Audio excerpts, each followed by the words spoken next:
भक्तजनमानस निवासाय श्रीरामचन्द्राय वागीशाय यस्य वदने लक्ष्मीर्यस्य च वक्षसि यस्यास्ते हृदये संवित्तं नृसिंहमहं भजे। विश्वसर्गविसर्गादि नवलक्षणलक्षितं श्रीकृष्णाख्यं परं धाम जगद्धाम नमामि तत्।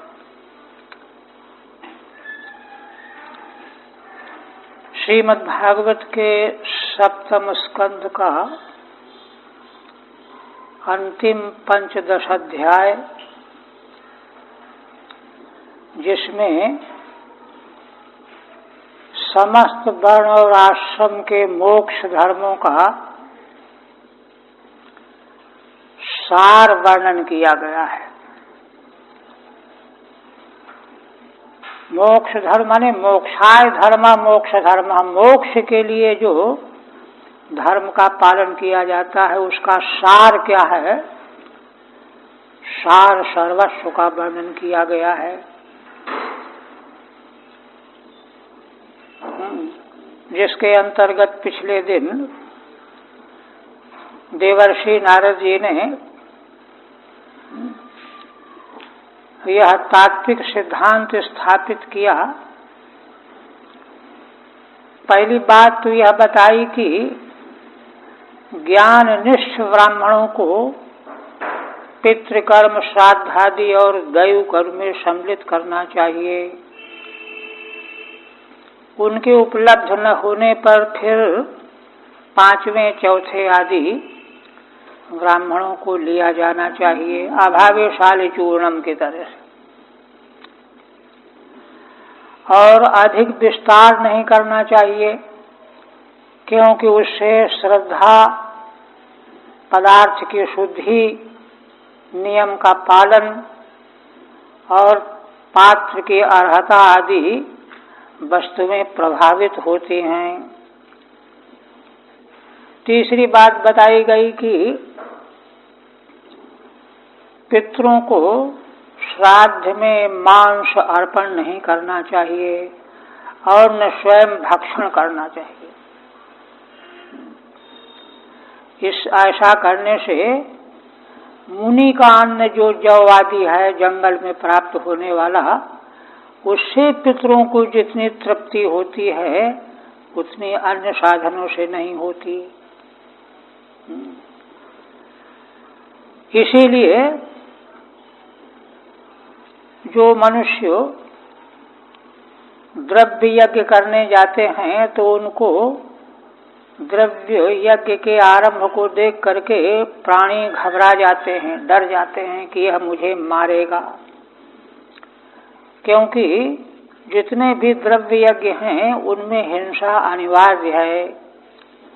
इसीलिए यज्ञ वित्तमाह, यज्ञों के उद्देश्य, लक्ष्य और रहस्य को जानने वाले श्रेष्ठ विज्ञजन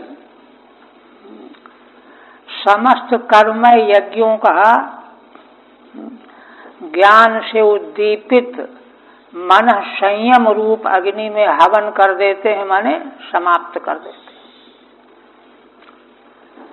हैं। इस प्रकार से प्राणी मात्र के प्रति सद्भाव की स्थापना का उपदेश दिया गया। और इस सब कथन का तात्पर्य है कि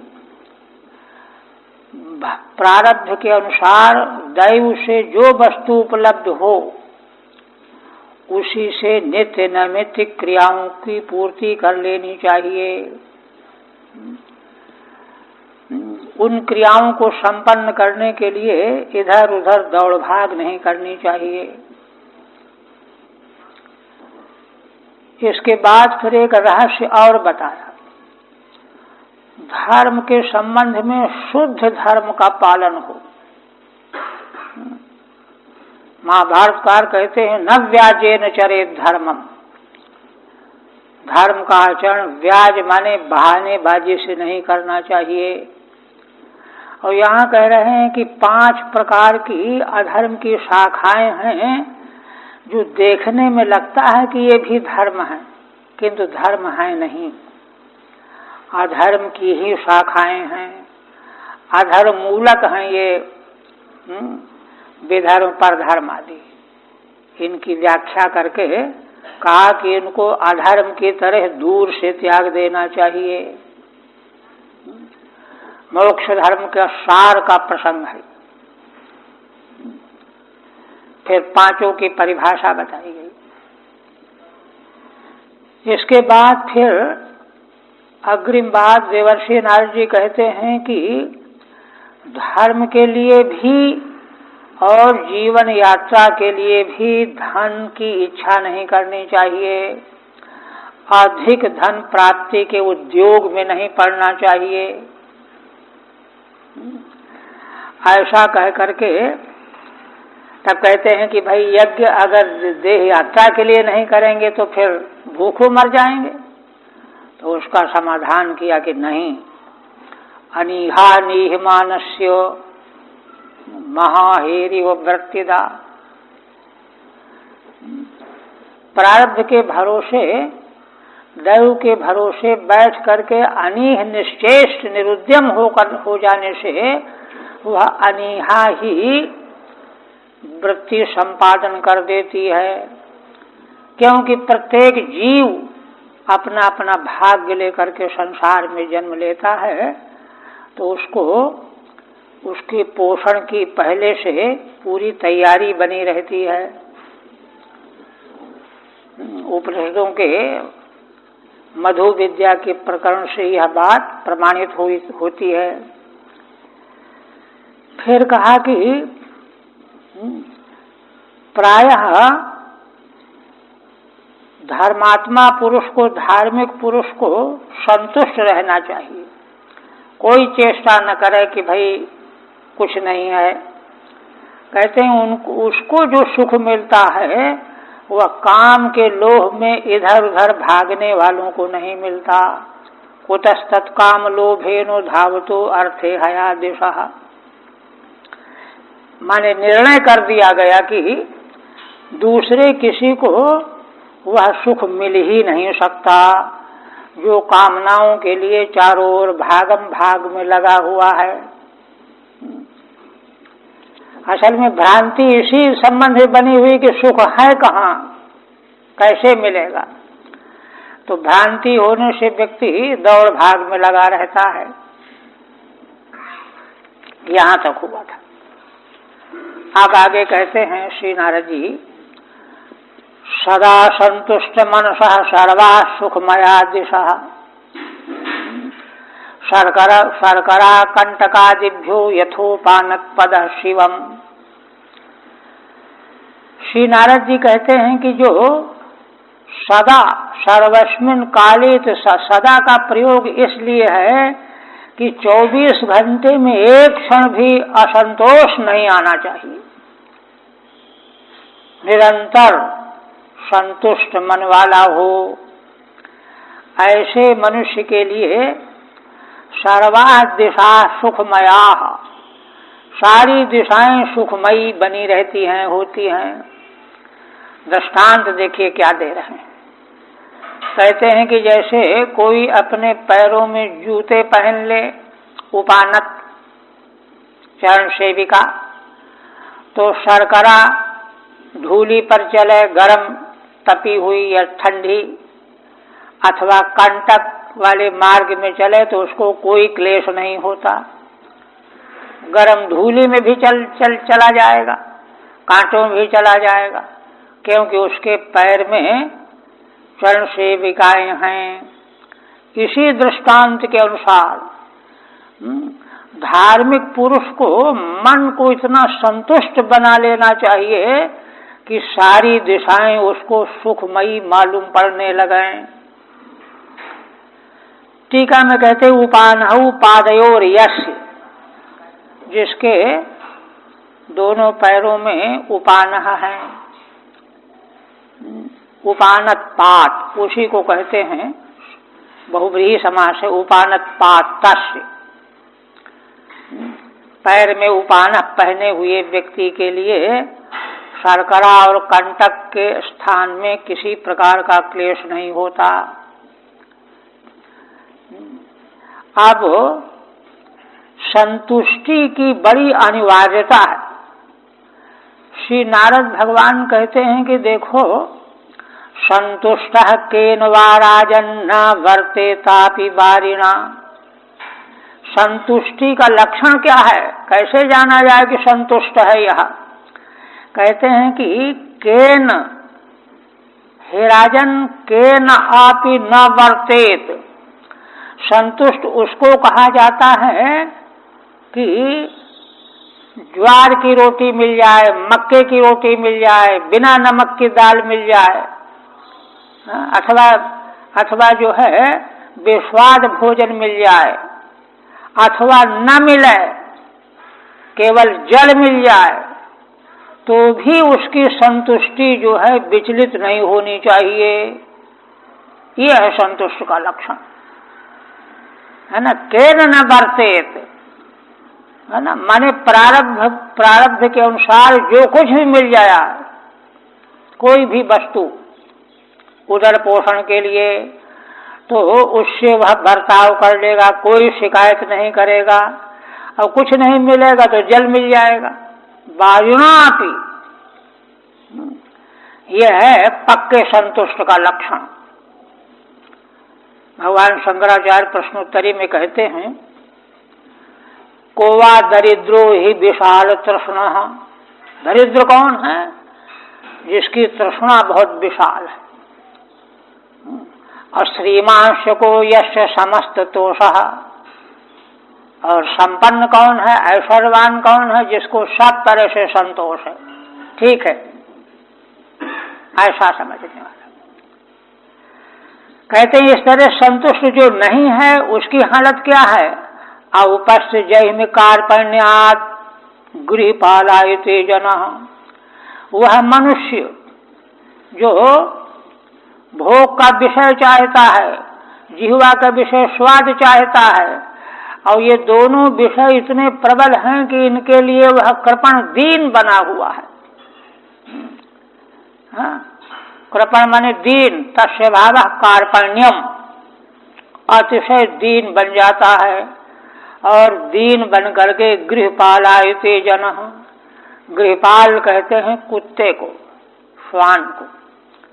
वह श्वान की तरह से, कुत्ते की तरह से इधर उधर भटकता रहता है इन्हीं दो प्रकार के विषयों को प्राप्त करने के लिए, क्योंकि इनके लिए वह दीन बना हुआ है। गृहपालः स्वा तद्वदाचरति। इस प्रकार का वह आचरण करने वाला होता है। ये बात तो सबके लिए कह दी गई। अब ब्राह्मण के लिए एक विशेष कहते हैं। माने यहाँ विशेष इसलिए कह रहे हैं कि ब्राह्मण तो जो सर्वोत्कृष्ट वर्ण है, तो उसको तो इन सब घाटियों को पार किए हुए होना ही चाहिए, क्योंकि वह अंतिम सीढ़ी में है। अंतिम सीढ़ी में पहुंच गया, डिग्री अंतिम ले लिया, स्नातकोत्तर पास कर लिया, और फिर भी असत्य बोलता हो। असंतुष्टस्य विप्रस्य। जो ब्राह्मण असंतुष्ट है, ये नहीं है, ये नहीं हुआ, वो नहीं हुआ, ये नहीं मिला, वो नहीं मिला, तो कहते हैं कि तेजो विद्या तपो यशः। उसका तेज तपस्या से प्राप्त होने वाला, विद्या, तप और यश। स्रवंती इंद्रिय लौल्येन। असंतोष का कारण क्या है? इंद्रियों की लोलुपता। तो इंद्रियों के लौल्य के कारण ये तेज, विद्या, तप और यश ये बह जाते हैं। स्रवंती माने प्रवहंती, बह जाते हैं, निकल जाते हैं, खत्म हो जाते हैं। न तेज रह जाता है, न विद्या रह जाती है, न तप, न यश। ज्ञानम चैवावकीर्यते। और ज्ञान भी छिटक जाता है, तितर बितर हो जाता है, नष्ट हो जाता है। इसलिए ब्राह्मण को तो कथमपि असंतुष्ट नहीं होना चाहिए। असंतुष्टा द्विजा नष्टा भी वचन है। तब कहते हैं कि अच्छा क्या उपाय है कि इस प्रकार से असंतोष न हो, संतुष्टि प्राप्त हो। तो उस पर कहते हैं कि भाई देखो, असंतुष्ट व्यक्ति क्यों होता है? इंद्रियों के विषयों की लालसा को लेकर के, कृपणता को लेकर के, है ना, काम क्रोध लोभ मोह मद मत्सर जो ये विकार कहे गए, तो इन पर विजय पाने के लिए उपाय बता रहे हैं। कामस्यांतम चक्षुत्रिभ्याम क्रोधस्यैतत् फलोदयात् जनो याति न लोभस्यो जित्वा भुक्त्वा दिशो भुवः। देवर्षि नारद जी कहते हैं देखो, भूख प्यास की कामना तो होनी चाहिए और होती है, किंतु भूख लगे तो भोजन मिल जाए, प्यास लगे तो जल मिल जाए, कामना खत्म। कामना इस प्रकार से खत्म, भूख प्यास की निवृत्ति होने पर। और दूसरा है क्रोध, क्रोधस्यैतत् फलोदयात्। क्रोध का फल क्या है? किसी की हिंसा कर देना, किसी को गाली दे देना, किसी की पिटाई कर देना, ये क्रोध का जो है प्रभाव है। तो जब उसका फल हो जाएगा, गुस्से में आकर के मार दिया, क्रोध खत्म हो गया। क्रोध हुआ तो पीट दिया, मार दिया या गाली बक दी तो खत्म हो गया। तो काम और क्रोध तो अपनी खुराक पाकर के समाप्त हो जाते हैं, किंतु लोभ के लिए क्या कहते हैं? जनो याति न लोभस्यो जित्वा भुक्त्वा दिशो भुवः। मनुष्य लोभ को का पार नहीं पा सकता, चाहे वह सारी पृथ्वी को जीत ले और सारी पृथ्वी का भोग उसको प्राप्त हो जाए। सारे भूमंडल को जीत करके उसका भोग प्राप्त करके भी लोभ समाप्त नहीं होता। ठीक है। क्षुधा त्रसा च जनः कामस्यांतम याति। सामान्यतया मनुष्य की कामना का अंत हो जाता है, भूख लगने पर भोजन मिल गया, प्यास लगने पर जल मिल गया। अन्नोदकातिरिक्त कामांतरा भावात, क्योंकि अन्न और जल के अतिरिक्त दूसरी कोई कामना नहीं है। इतनी कामना तो संगत है। क्रोध अगर हुआ है तो क्रोधस्य वा अंतम याति, क्रोध का भी अंत हो जाएगा, क्योंकि क्रोध की उत्पत्ति भी कामना की अपूर्ति पर होती है। तो जब कामना हो गई, अन्न जल प्राप्त हो गया तो क्रोध खत्म हो गया, क्रोध होगा ही नहीं। भूखा रहेगा तो क्रोध हो सकता है। एतस्य क्रोधस्य यत् फलम हिंसा तस्योदयात् निष्पत्तेः। फिर भी यदि क्रोध हो ही तो उसका फल क्या है? हिंसा, दूसरे को पीड़ा पहुंचाना। तो पीड़ा पहुंचाने का काम हो गया, मनसा वाचा कर्मणा, तो क्रोध भी खत्म हो गया, निष्पन्न हो गया। किंतु दिशो जित्वापि भुवो भुक्त्वापि, किंतु सारी दिशाओं को जीत करके भी, सारी पृथ्वी का भोग प्राप्त करके भी लोभस्य नैवांतम याति इत्यर्थः। लोभ का अंत मनुष्य नहीं प्राप्त कर पाता। फिर कहते हैं पंडिता बहवो राजन बहुज्ञा संशयच्छिदः सदसस्पतयोप्येके असंतोषात् पतन्त्यधः। दो कारणों से यहाँ यह बात कहने लगे। कोई प्रश्न को कोई कह सकता है कि भाई विवेकी मनुष्य तो लोभ को छोड़ सकता है, जिसको विवेक नहीं है, विवेकहीन है, उसी को है कि सब खा पी करके भी लोभ नहीं गया। कहते हैं कि देखो, तुम विवेकी और अविवेकी की बात कहते हो।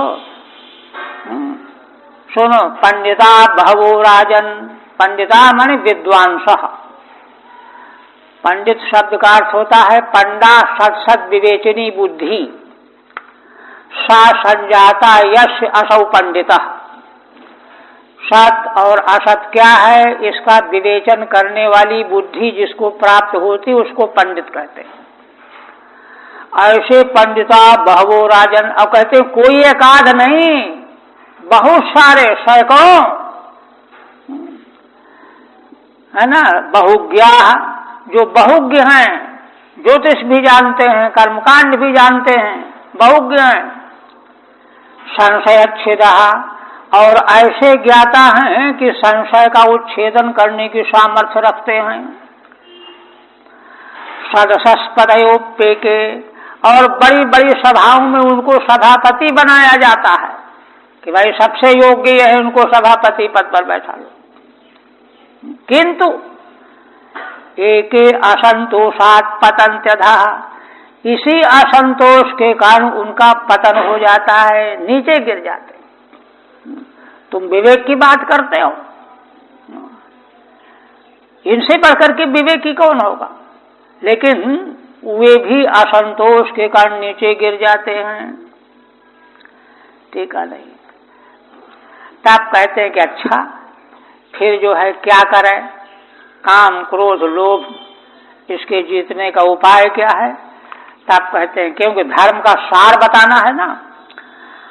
असंकल्पात् जयेत् कामम क्रोधम काम विवर्जनात्, अर्थानर्थे क्षया लोभम भयम तत्वावमर्शनात्।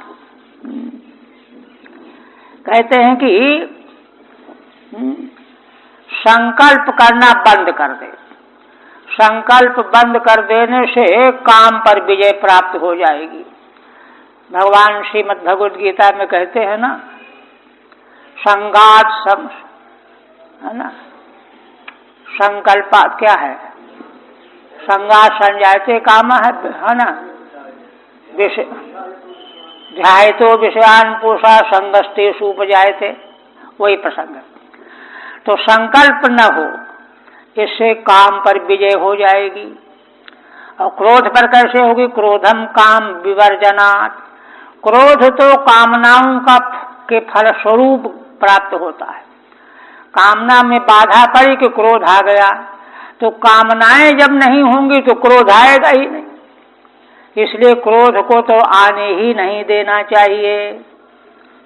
काम क्रोध और लोभ कैसे जाए? तो लोभ के बारे में कहते हैं अर्थानर्थे क्षया लोभम, अर्थ को अनर्थ रूप देखना चाहिए। अर्थ ही अनर्थ रूप है। अर्थानर्थे क्षया लोभम भयम तत्वावमर्शनात्। तो लोभ जो है अर्थ के प्रति होता है, अर्थ को साक्षात अनर्थ रूप देखने से लोभ चला जाएगा। भय कैसे जाएगा? तत्वावमर्शनात्, तत्व का अवमर्शन माने अद्वय भाव। भयम द्वितीयाभिनिवेशतः स्यात्, द्वितीय के अभिनिवेश से भय होता है। अद्वय भाव हो जाएगा तो भय नहीं होगा। इदानीम कामादि जयोपायानाः, इस समय कामादिकों के जय करने का उपाय बता रहे हैं संकल्पादि चतुर्भि 4 श्लोकों से। जयेदिति यथापेक्षम अन्वेति, माने सभी में जयेत का अन्वय करना चाहिए। काम पर जय, क्रोध पर जय, लोभ पर जय। हाँ ना, लोभ पर जय क्या है? अर्थे अनर्थ दर्शनेन, अर्थ में अनर्थ का दर्शन करें। और तत्वावमर्शनाद अद्वैतानुसंधानेन, भय समाप्त करने के लिए अद्वैत का अनुसंधान करने से तत्वावमर्श यही है। इसी तरह से आन्वीक्षिक्या शोक मोहौ दंभम महदुपासया योगांतरायान मौनेन हिंसाम कायाद्यनिहया। आन्वीक्षिकी माने आत्मा और अनात्मा का विवेक, आत्मा और अनात्मा का विवेक प्राप्त करके शोक मोह को दूर करे।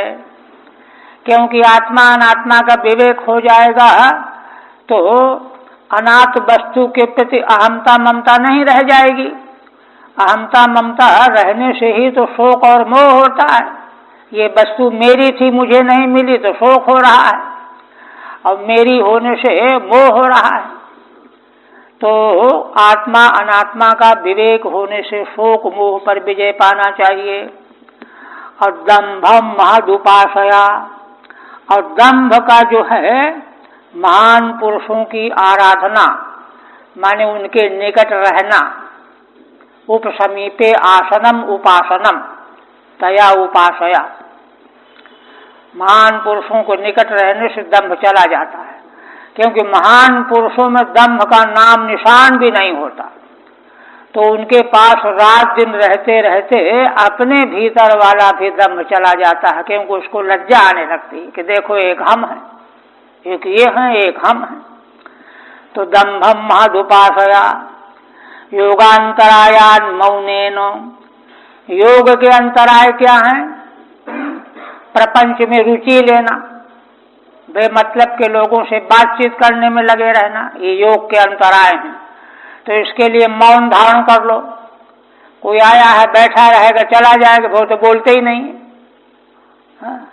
तो मौन के द्वारा योग के अंतराय जो है दूर हो जाएंगे।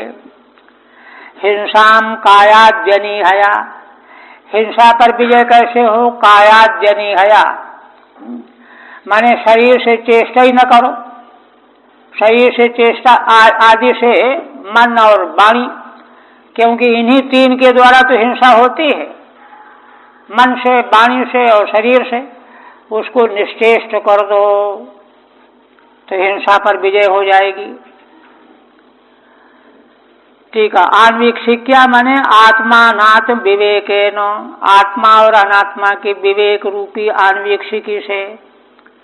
महताम सात्विका नाम सेवया, महान पुरुष कौन है? संत जन, सात्विक पुरुष, उनकी सेवा करने से दंभ चला जाएगा। योग से अंतरायान लोक वार्ता दीन, लौकिक वार्ताओं में लगे रहना, राजनीति की चर्चा, खेल कूद की चर्चा, ये सब जो है अंतराय है। कृपया भूतजम दुखम दैवम जहियात समाधिना, आत्मजम योग वीर्येणो निद्राम सत्व निषेवया। फिर कहते हैं दूसरे प्राणियों के द्वारा जो दुख मिल रहा हो अपने को, तो उन प्राणियों के प्रति कृपा से ओतप्रोत हो जाने से दुख चला जाएगा। दूसरे किसी प्राणी के व्यवहार से दुख हुआ तो उस पर क्रोध न करके उस पर के प्रति कृपा करो, इसका उद्धार कैसे हो, इसका स्वभाव कैसे बदले, तो वो दुख नहीं होगा। और ऐसा नहीं करने से दुख बढ़ता जाएगा और क्रोध बढ़ता जाएगा। दैवम जहियात समाधिना, इसी तरह से दैवी दुख हो, आग लग गई, कोई गड़बड़ हो गया, तो समाहित हो करके उसको जीत लेना चाहिए। समाहित होने से क्या होगा कि भाई ये तो प्रारब्ध का परिणाम होना था, इसलिए ऐसा हो गया, अब क्या रोना धोना उसके लिए। आत्मजम योग वीर्येणो निद्राम सत्व निषेवया, और आध्यात्मिक दुख हो तो योग वीर्य के द्वारा, साधन के बल के द्वारा, और निद्रा पर विजय पाने के लिए सत्व का सेवन करने से, निद्राम सत्व निषेवया। ठीक है। ये भ्यो भूतेभ्यो भयम जायेत ते स्वेव कृपया हिताचरणेन, जिन प्राणियों से भय हो रहा हो उन्हीं प्राणियों के प्रति कृपा पूर्वक हिताचरण किया जाए। जैसे देखिए पंचम स्कंद में आया ना, जड़ भरत जी को महाराज रघुगण ने पालकी में लगा दिया, किंतु फिर भी उन्होंने उनका कल्याण किया, उपदेश किया, कोई परवाह ही नहीं की अपने दुख की। दैवम देवोपसर्ग निमित्तम, देव के उपसर्ग निमित्त अगर कोई दुख हो रहा है तो वृथा मन पीड़ादि, कहते हैं उससे तो व्यर्थ में मन की पीड़ा होती है, क्योंकि दैवी जो बाधाएं होती हो तो होनी ही थी। इसी बात को तदुक्तम याज्ञवल्क्येन, याज्ञवल्क्य जी ने कहा है अपनी स्मृति में, विमना विफलारंभ संशीदत्य निमित्ततः। कहते हैं जिनका मन खराब रहता है वे विफल का आरंभ करते हैं, जिसका कोई मतलब नहीं ऐसे ऐसे कर्म करते हैं। संशीदत्य निमित्ततः, ऐसे लोग बिना किसी कारण के ही दुख भोगते रहते हैं। इति, इसलिए जो है दैवी निमित्त के द्वारा पीड़ा का अनुभव करना ही नहीं चाहिए, वह तो व्यर्थ में दुख का अनुभव करना होता है। आत्मजम माने देहजम, देह से होने वाला जो क्लेश है, योग वीर्येण प्राणायामादि बलेन, प्राणायामादि योग के जो साधन हैं उनके द्वारा देह को सुधार ले। सत्व निषेवया सात्विक आहारादिना, निद्रा पर विजय पाने के लिए सात्विक आहार लेना चाहिए।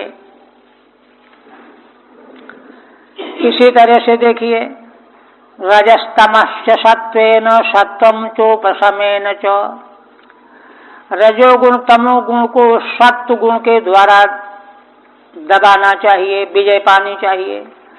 और सत्व गुण पर कैसे विजय पानी चाहिए? उपशमेन च, उपशम के द्वारा, उपरामता के द्वारा। उपरामता से सत्व गुण भी जीत लिया जाता है। अच्छा, तो इस तरह से असंकल्पात 22, 23, 24 तक जो है उपाय बताए गए, काम क्रोध लोभ और दुख भय हिंसा, इन सबों के उपाय बताए गए। अब एक उपाय देवर्षि नारद जी बताने जा रहे हैं कि इन सारी दोषों की निवृत्ति का एक ही उपाय है। क्या? एतत् सर्वं गुरौ भक्त्या पुरुषो ह्यंजसा जयेत्। ये सारे जो दोष हैं, पुरुष जो है ना, गुरु के प्रति भक्ति भावना को प्राप्त करके बड़ी आसानी से सब दोषों को जीत सकता है, जीत ले। ये महत्व है ना। तो कहते हैं कि भाई गुरु भी तो हमारे जैसे ही मनुष्य शरीर वाले हैं, उनकी भक्ति से कैसे ये दोष चले जाएंगे? प्रश्न किया किसी ने। तब कहते हैं कि यह तो नासमझी है। गुरु के प्रति यश साक्षात भगवती ज्ञान दीप प्रदे गुरु, ज्ञान का दीप देने वाले जो गुरु होते हैं वे साक्षात भगवान ही होते हैं, क्योंकि ज्ञान भगवान के अलावा और कहीं है ही नहीं। वैदिक परंपरा का सारा ज्ञान विज्ञान भगवान से आया है। नारायण भगवान ने उपदेश किया, फिर उन्होंने जिनको उपदेश किया वे भी उसी कोटि के हो गए। तो ऐसे गुरु के प्रति, ज्ञान दीप देने वाले गुरु के प्रति मर्त्या सद्धि, मर्त्य बुद्धि जो है असद बुद्धि है, मूर्खता की बुद्धि है।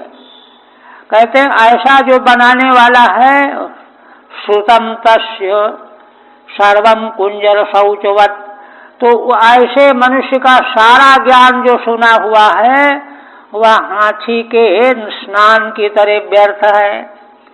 हाथी जैसे नदी में स्नान करके बाहर आकर के फिर धूल झोंक लेता है, वैसे ही जिसने सारा ज्ञान गुरु के द्वारा प्राप्त किया और प्राप्त करके भी गुरु को मनधर्मा मनुष्य समझता है, तो उसका सारा ज्ञान कुंजर शौच की तरह से व्यर्थ चला गया।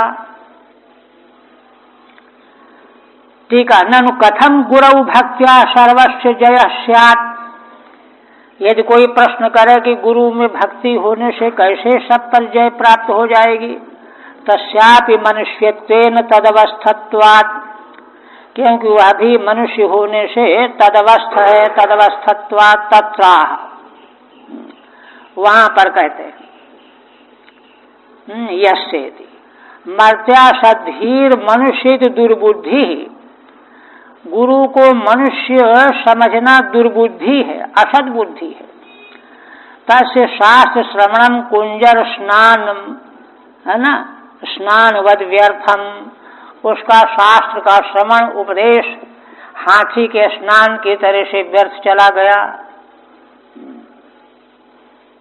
फिर कहते हैं एष वै भगवान साक्षात प्रधान पुरुषेश्वरः योगेश्वर विमग्रांघ्र लोको वै मन्यते नरम।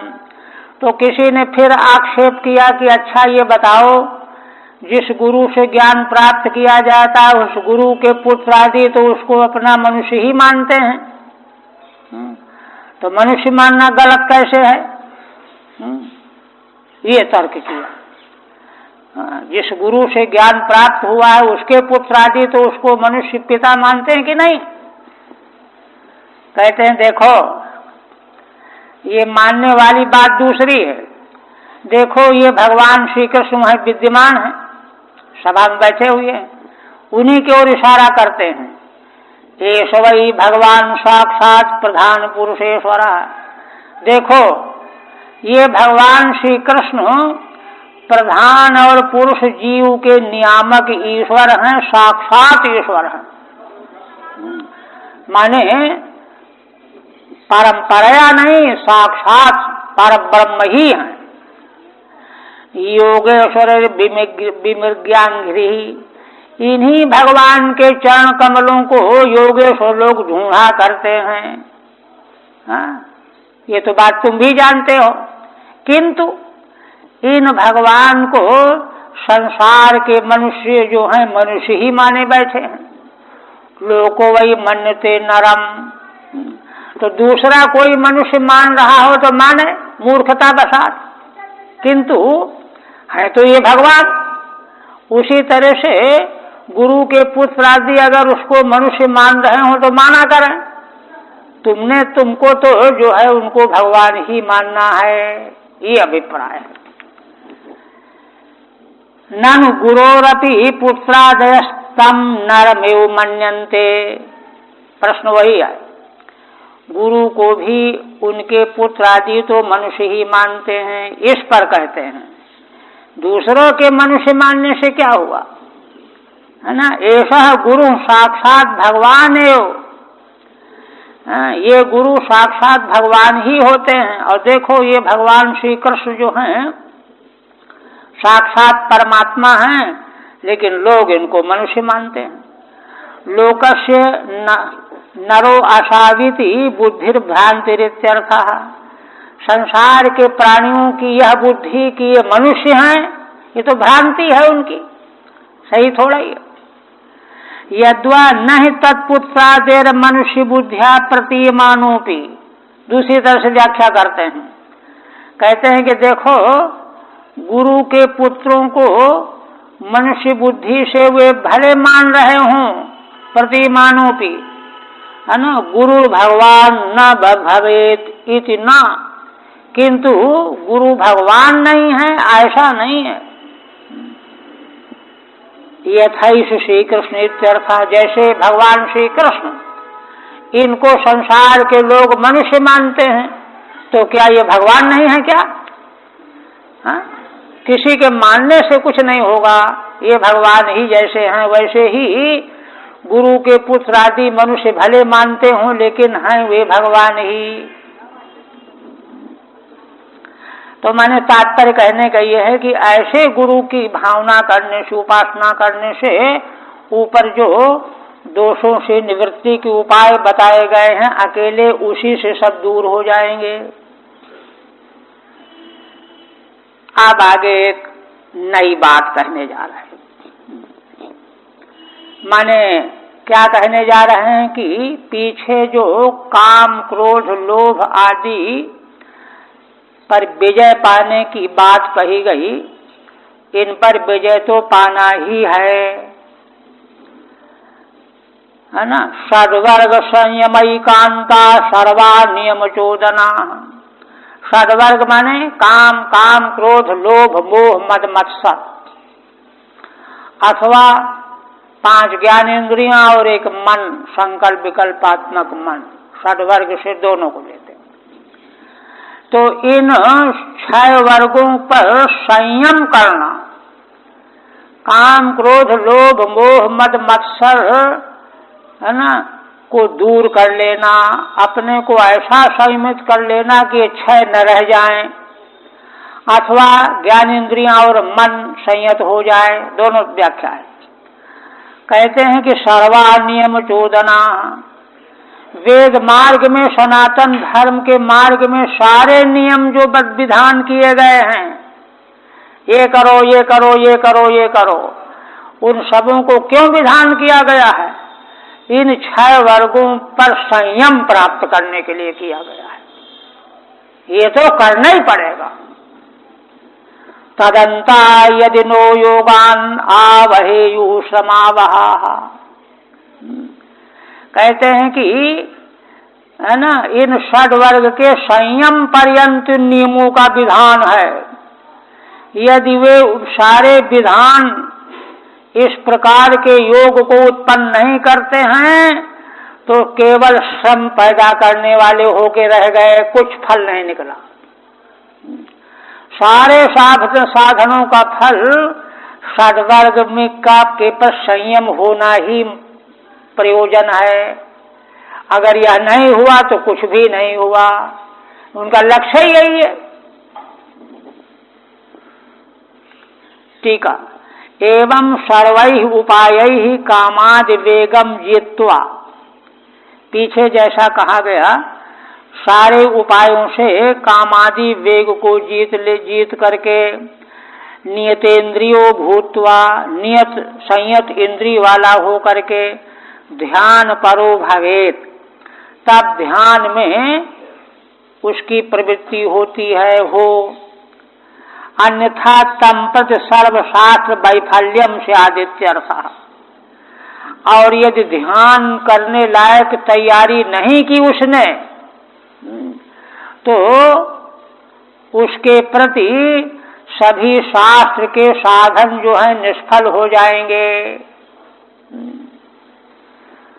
षड्वर्गेति सर्वापि नियम चोदना माने इष्टापूर्तादि विधया, इष्ट पूर्त आदि जो विधियां वेद में कही गई हैं, वे षडिंद्रिय वर्ग से यह संयम, षडिंद्रिय वर्ग अथवा 6 काम क्रोध आदि, है ना, तस्मिन्नेव एकस्मिन अंतो यासाम, उनको प्राप्त कराने में ही उनका अंत है विधियों का। तदेक परा इत्यर्थः, सारे विधान साधन के उपदेश इन्हीं के लिए हैं। न च तावतापि चरितार्था इत्याह, क्योंकि केवल उनका पालन हो रहा है और ये नहीं आया तो चरितार्थ नहीं माने जाएंगे। तदंताः सत्योपि यदि योगान धारणा ध्यान समाधि नो आवहेयु, क्योंकि उन विधानों का पालन करने पर भी यदि योग माने धारणा ध्यान समाधि, है ना, धारणा ध्यान समाधि अष्टांग योग के अंतरंग साधन कहे गए, अंतरंग साधनों में प्रवृत्त करा दे, ये सब विधि विधानों का तात्पर्य है। तो कहते हैं ध्यान समाधि नो आवहेयु, अगर वे सब करते हुए भी धारणा ध्यान समाधि की योग्यता नहीं आई, है ना, ना साधे उस्तधि केवलम श्रमावहा एवेत्यर्थः, तो सारे साधन केवल श्रम देने वाले हो करके रह गए, अपना फल नहीं दे पाए। इसमें दृष्टांत भी दे रहे हैं, माने कितनी निष्फलता बता रहे। क्या? यथा वार्तादयो ह्यर्था योगस्यार्थम न बिभ्रति अनर्थाय भवेयुस्ते पूर्तमिष्टम तथा सतः। देवर्षि नारद जी कहते हैं कि देखो, जैसे वार्ता माने खेती पाती, उद्यम, दुकानदारी,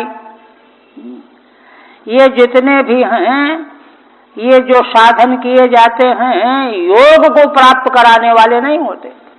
खेती करने वाले को थोड़ा योग में प्रवृत्ति हो जाएगी, दुकानदारी करने वाले को थोड़ा योग में प्रवृत्ति हो जाएगी, योग में कुछ नहीं कर सकते वे। योगस्यार्थम न बिभ्रति, योग में प्रवृत्ति कराने वाले नहीं रहते। अनर्थाय भवेयुस्ते, इसी तरह से अगर ये साधन उपदेश किए गए जो होते हैं, अगर वे योग में प्रवृत्त नहीं करा पाए तो अनर्थ माने व्यर्थ, व्यर्थ ही होकर के रह गए। भवेयुस्ते पूर्तमिष्टम तथा सतः, इष्ट पूर्त कर्म जितने विधान किए गए हैं वे असत ही माने जाएंगे, क्योंकि उनका फल कुछ निकला ही नहीं। एतदेव दृष्टान्ते नाह, इसी बात को दृष्टांत दे करके कह रहे हैं। यथा वार्तादयः कृष्यादयः, खेती, व्यापार आदि से सब ले लीजिए। अर्थात् तत्फलानि च योगस्यार्थम मोक्षम न साधयन्ति, ये सारे साधन योग का जो अर्थ मोक्ष है उसको सिद्ध करने वाले नहीं होते। प्रत्युत अनर्थाय संसारा, यही हो, बल्कि क्या होते हैं, संसार में ही डाले रहने वाले होते हैं, लगे रहो संसार में। असतो बहिर्मुख शिष्टापूर्वाद्यपि तथा, इसी तरह से जो असत लोग हैं, बहिर्मुखी हैं, अंतर्मुख नहीं हो पाए, तो उनके इष्ट पूर्तादि साधन भी ऐसे ही व्यर्थ होने वाले हैं।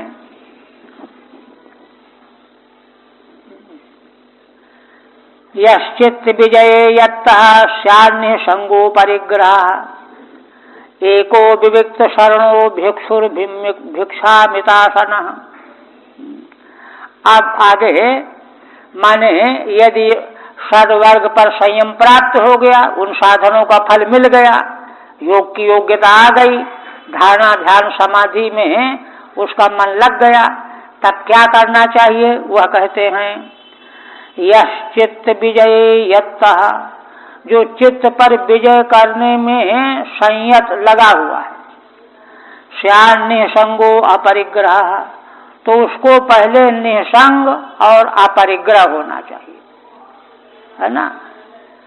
घर द्वार सबसे संग्रहित हो और अपरिग्रही हो।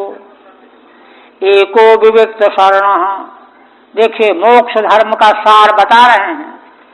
अकेला हो, विविक्त शरण माने पवित्र स्थान में रहने वाला हो, निर्जन देश में। और भिक्षुर भिक्षामितासनः, भिक्षु माने यति, संन्यास पर, और भिक्षा का ही मित आसन करने वाला हो, माधुकरी लेकर के थोड़ा भोजन करने वाला हो, मितासनी हो। टीका, एवं योगम युञ्जतोपि यस्य कुटुम्बादि संगेन चित्तम विक्षिपेत, कहते हैं कि देखो, अगर इष्ट पूर्त कर्म सफल होकर के योग में योग्यता ले आए तो उसके बाद योग करने लगा तो क्या होगा, कुटुंब में अगर संग बना हुआ है तो चित्त विक्षिप्त हो जाएगा, ध्यान लगेगा ही नहीं, धारणा बनेगी ही नहीं। मोक्षम न साधयन्ति, तो वे साधन मोक्ष सिद्ध करने वाले नहीं हो पाएंगे। प्रत्युत अनर्थाय संसाराय, वो दूसरा हो गया। यश्चित्तस्य विक्षिप्तस्य कृत्यमाह, इसलिए क्या करना चाहिए, माने योग साधन की योग्यता आ गई, उन साधन में जो है सफल हो गए, तब क्या करना चाहिए। यश्चित्तस्य विजय यत्तः उद्युक्तः, चित्त पर अधिकार के लिए जो संलग्न है, साधन में लगा हुआ है, सा भिक्षु स्यात्, वह पहले संन्यास करे। संन्यास नहीं करेगा तो पुनः देह गेह की आसक्ति आ जाएगी। तथा च स्मृति ही, स्मृति भी है, द्वंद्वाहतस्य गार्हस्थ्यम ध्यान भंगादि कारणम, जो द्वंद्वों से आहत है मनुष्य, उसके लिए गृहस्थी में रहना ध्यान भंग का कारण हो जाता है, बार बार विक्षेप होगा। लक्षयित्वा ग्रही स्पष्टम सन्निषेध विचारयन, इसलिए है ना, ग्रही गृहस्थ को यह बात जान करके, पकड़ करके, समझ करके, है ना, स्पष्ट समझ करके, बिना विचार किए तुरंत संन्यास कर देना चाहिए। इति भिक्षया प्राप्तम मृतम असनम यस्य सह, और भिक्षा से मृत भोजन करने वाला हो गया। फिर कहते हैं देशे शुचौ समे राजन संस्थाप्यासनमात्मना स्थिरम समम सुखम तस्मिन् आसीतर्ज्वंग ओमिति, पवित्र देश में समान रूप से शरीर को स्थापित करे और अपने लिए आसन स्थित करे। स्थिरम समम सुखम, आसन कैसा स्थिर हो, समान हो, सुखकारी हो। तस्मिन् आसीतर्ज्वंग ओमिति, और शरीर को ऋजु सीधा करके योग के लिए जैसा उपाय है, और ओम का उच्चारण करे। ऋजु माने समम अंगम यश, सब अंग समान हो करके स्थित हो।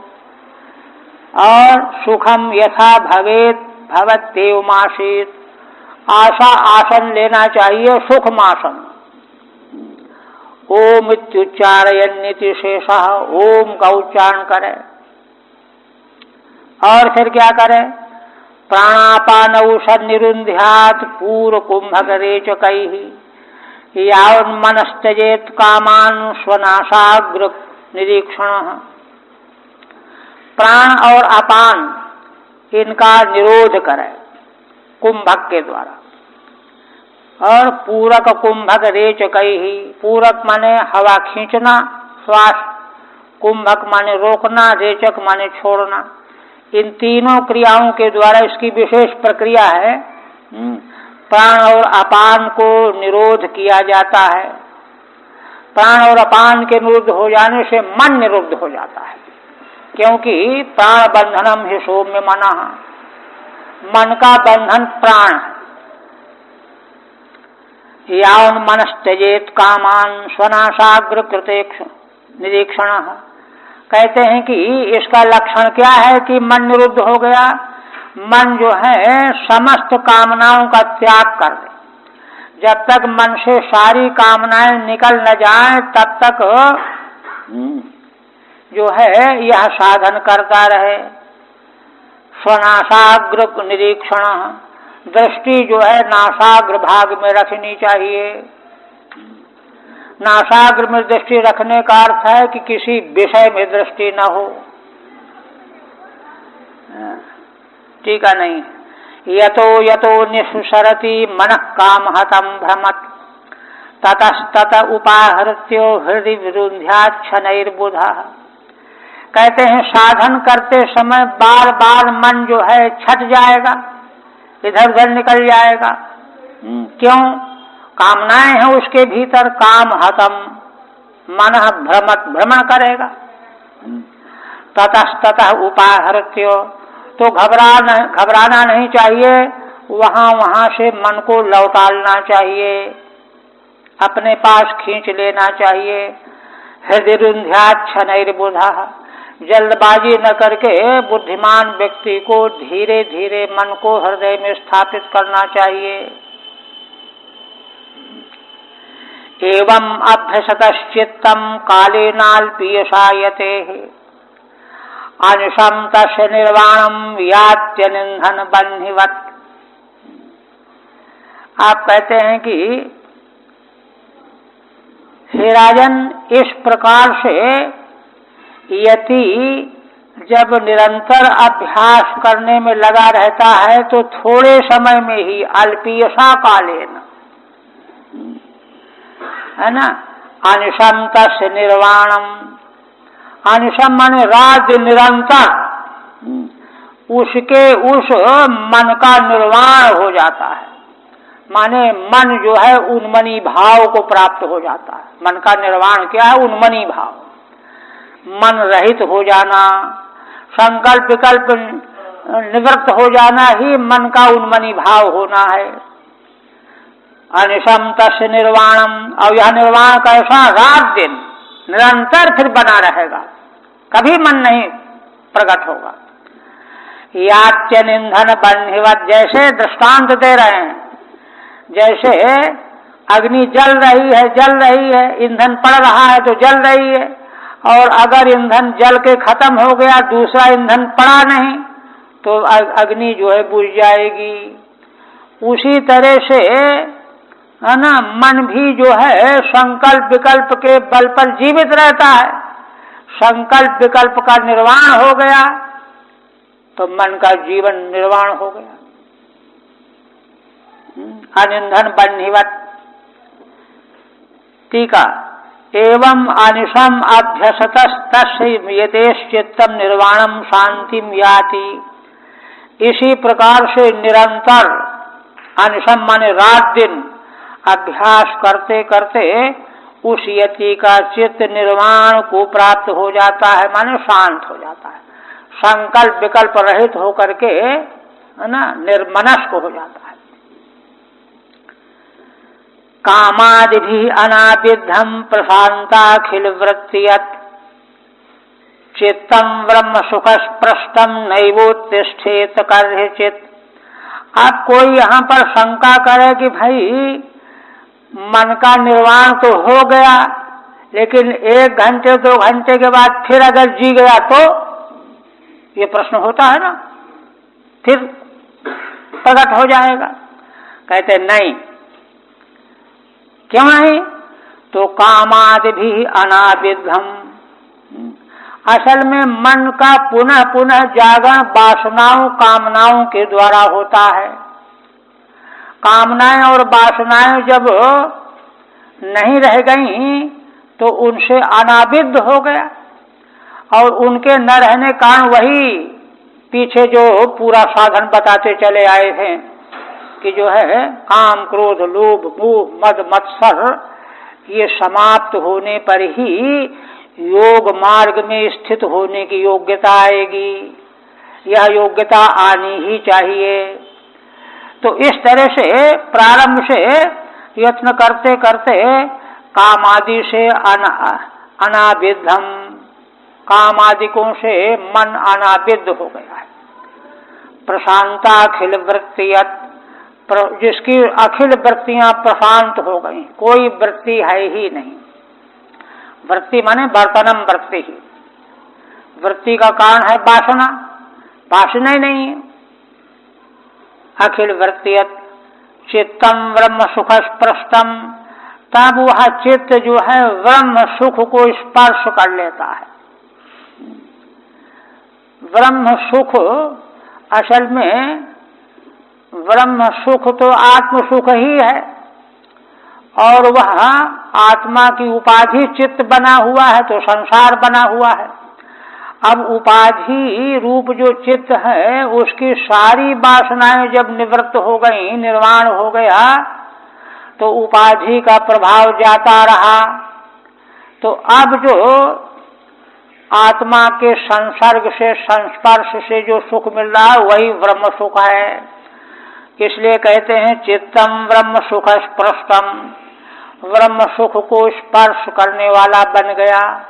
अब उसको ऐसा सुख मिल गया कि जिसकी जोड़ का सुख कभी संभव ही नहीं। नैवोत्तिष्ठेत कर्हिचित्, और ब्रह्म सुख में वह चित्त ऐसा डूब जाता है, विलीन हो जाता है कि फिर कभी उठ ही नहीं सकता। इसलिए शंका का समाधान हो गया कि ऐसा नहीं है कि चित्त एक बार निर्वाण को प्राप्त होने के बाद फिर जागृत हो जाएगा। जागृत नहीं होने का कारण क्या है? ब्रह्म सुख का स्पर्श प्राप्त हो गया है। ठीक है। न च पुनर्विक्षिप्यते त्याह। प्रश्न हो सकता था ना कि हो तो गया, निर्वाण तो हो गया, फिर पैदा हो गया, तब कहते नहीं, पुनः विक्षिप्त हो ही नहीं सकता। क्यों? कामादि भी अक्षुभितम, कामनाएं आदि रहे ही नहीं जिनके द्वारा क्षुभित हो जाता था। अक्षुभितम यच्चित्तम तन्नोत्तिष्ठेत, वह फिर उठ नहीं सकता। यतः प्रशांता अखिला वृत्तौ यस्य, क्योंकि उसकी सारी वृत्तियां प्रशांत हो गई रहती हैं, समाप्त हो जाती। कुतः ब्रह्म सुखेन स्पृष्टम, ब्रह्म सुख का स्पर्श पा जाने से। यहीं पर है वो उनकी टीका।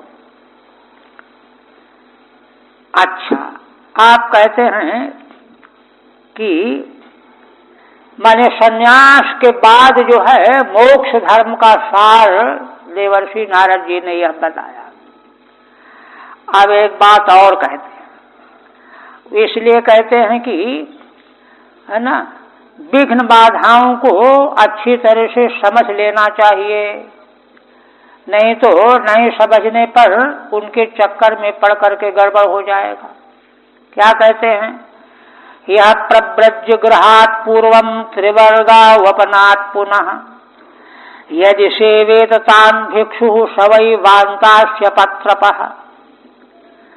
है ना, जो व्यक्ति त्रिवर्गा वपनात् गृहात् पूर्वम प्रव्रज्य, तीनों वर्ग धर्म अर्थ और काम, इनका उद्गम स्थान गृहस्थ धर्म है, आश्रम है ना, उससे प्रव्रज्या करके, संन्यास करके, त्याग करके, अलग हो करके पुनः यदि सेवेत, संन्यास के बाद फिर यदि उन अर्थ और काम का सेवन करने लगता है तो कहते हैं कि सवै बांतास्य पत्रपः, तो वह यति सन्यासी बांतासी माने है ना बमन का भक्षण करने वाला माना जाएगा। अपत्रपः मन निर्लज्ज माना जाएगा। उल्टी उल्टी गंगा हो गई है। ठीक है, कहते हैं यस्तु प्रव्रज्याम कृत्वापि भोगमपि भोगमभिलिप्सुः, भोगों की लिप्सा कर रहा है, स्यात् तम निंदति, उसकी निंदा करते हैं। यही थी श्रेयाम धर्मादि नाम वर्ग असमन्तादुप्यते यस्मिन्, धर्मार्थ और काम तीनों वर्ग जो हैं जिसमें प्राप्त होते हैं गृहस्थाश्रम में, तस्माद् गृहात् तान् धर्मादीन, उस गृहस्थ से उन तीनों को छोड़ करके जो सन्यासी हुआ है पुनः यदि उनको स्वीकार करता है तो बांतासी छर्दित भोजी बमन को भोजन करने वाला माना जाएगा, निर्लज्जस्य। कहते हैं यही स्वदेह स्मृतो नात्मा मर्त्यो विक्रमी भस्मसात् तैनमात्मसात् कृत्वा श्लाघयन्ति ह्यसत्तमाः। कहते हैं कि ऐसा कैसे हो सकता है?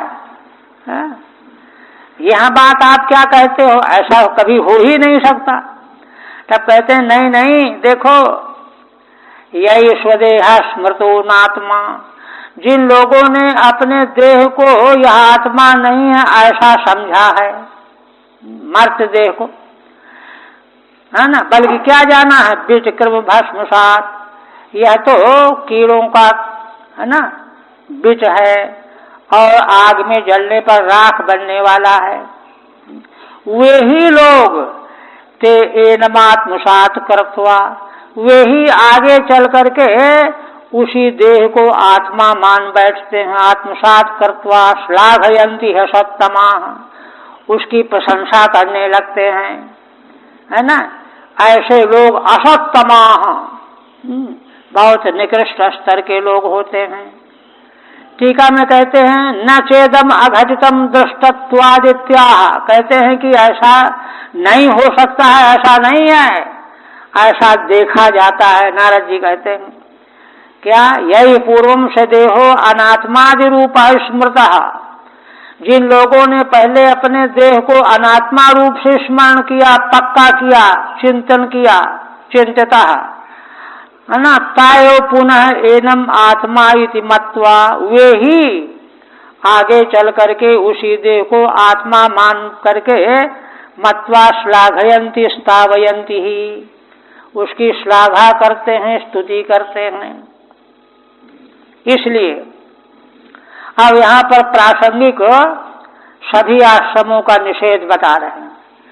गृहस्थस्य क्रिया त्यागो व्रत त्यागो बटोरपि, तपस्विनो ग्राम सेवा भिक्षु इंद्रिय लौल्यता। गृहस्थ होकर के अपने धर्म कर्म का त्याग कर देने वाला, और बटु ब्रह्मचारी होकर के व्रत का त्याग करने वाला, ब्रह्मचर्य आदि व्रतों का। तपस्वी माने वानप्रस्थी हो गया है किंतु गांव में रह रहा है, ग्राम सेवा। और भिक्षु इंद्रिय लौल्यता, भिक्षु माने सन्यासी होकर के इंद्रियों का लोलुप बन गया है। चारों आश्रमों में ये जो क्रियाएं हैं ये निंदा की चीजें हैं।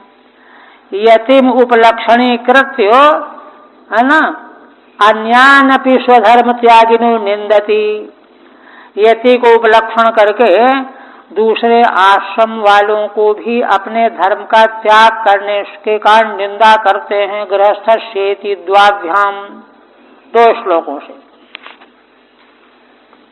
आश्रमापसदा हेते खल्वाश्रम विडम्बका, ये चारों जिनका उल्लेख किया गया, मोक्ष धर्म का सार बता रहे हैं ना, कहते हैं ये चारों जो हैं आश्रमापसदा, माने इन तत्त आश्रमों में रहने वाले अधम लोग हैं। अपसदाह माने अधमा, है ना। क्यों? खल्वासव विडम्बका, ये आश्रम की विडंबना कराने वाले हैं।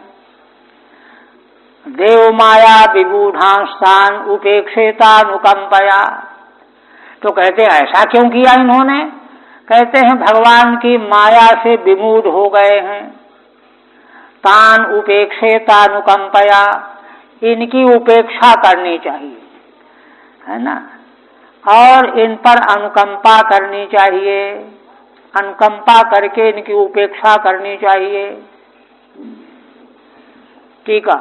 ननु आत्म तत्वज्ञ भिक्षो इंद्रिय लौल्येपि को दोषः,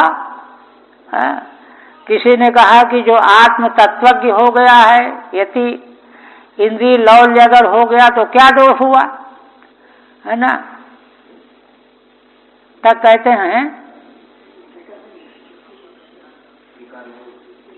इसकी नहीं है, किसकी है? आगे की है। अच्छा टीका इसमें है नहीं। हाँ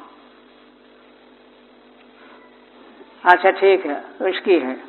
आत्मानं चेत विजानीयात् परम ज्ञान धुताशयः, किमिच्छन् कस्य वा हेतुर्देहं पुष्णाति लंपटः। कहते हैं देखो, यदि उनके द्वारा यह जान लिया गया है कि आत्म तत्व यह है ना, परम तत्व आत्मा यह है ना, तो ज्ञान धुताशयः, और ज्ञान के द्वारा जिन्होंने अपने आशय अंतःकरण को धो लिया है, शुद्ध कर लिया है। आप बताइए कि किमिच्छन् का सेवा हेतु हो, किसकी इच्छा करके, किसके लिए? देहम पुष्णाति लंपटः, है ना, लंपट हो करके वह देह का पोषण क्यों करेगा? ये है। तब कहते हैं कि देखो, ननु आत्म तत्वज्ञ से भिक्षु इंद्रिय लौल्येपि को दोषः। आत्म तत्वज्ञ यदि है, यदि इंद्रिय लौल्य हो गया तो क्या दोष हुआ उससे? आत्मानं परम ब्रह्म चेत् जानीयात्, आत्मा ही परम ब्रह्म है ऐसा यदि जान गया है, ज्ञानेन धूता निरस्ता आशया वासना यस्य, और ज्ञान के द्वारा सारी वासनाएं जिसकी धुल गई हैं, तस्य ज्ञानो लौल्य में न संभवती इत्यर्थः, उस ज्ञानी में लौल्य हो ही नहीं सकता। पंचदशीकार ने भी यही बात कही है। तथा च श्रुति ही, यह बात श्रुति कहती है, आत्मानं चेद बीजानीयादयमस्मीति पुरुषः किमिच्छन् कस्य कामायो शरीर मनुसंज्वरेत।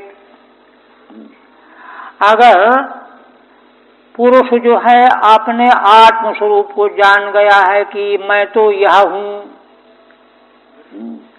तब फिर वह किसकी इच्छा को लेकर के, किस कारण से, किस कामना के लिए शरीर को व्यस्त करेगा, लगाएगा। आशय यह है कि फिर उसमें किसी प्रकार की न तो कामना रह जाएगी और न किसी प्रकार की प्रवृत्ति रह जाएगी। इसलिए यह फलित कथन है। वहां पर जो है पंचदशीकार ने कहा, विद्यारण्य जी ने, कि स्वेच्छाचार नहीं हो सकता। वहां हेतु दिया है कि जब साधन काल में स्वेच्छाचार नहीं रहा उसके जीवन में, तो अंतिम सिद्धि प्राप्त करने के बाद स्वेच्छाचार क्यों आएगा। और यदि आधा दिखाई दे रहा है और जोर दे रहा है कि नहीं नहीं हम तो आत्मा हैं, तो वह उन्होंने कहा है कि उत्पन्न तत्वावबोधस्य यथेष्टाचरणम, यदि तत्वावबोध उत्पन्न होने के बाद अगर यथेष्ट आचरण उसमें देखा जाए, जो मन में आएगा हम करेंगे, हम तो विधि निषेध के परे हैं। यथेष्टाचरणम यदि, तो कहते हैं सुनाम तत्दृशाम चैव को भेदो अशुचि भक्षण। फिर तो इन तत्वदर्शी और कुत्तों में अशुद्ध वस्तु खाने में भेद क्या है। वहां बहुत पुष्ट किया है, किसी प्रकार से ये संभव ही नहीं है, संकल्प ही नहीं हो सकता, क्रिया तो बहुत दूर की बात है, ऐसा विद्यारण्य जी ने कहा है। बस यही रहने दीजिए।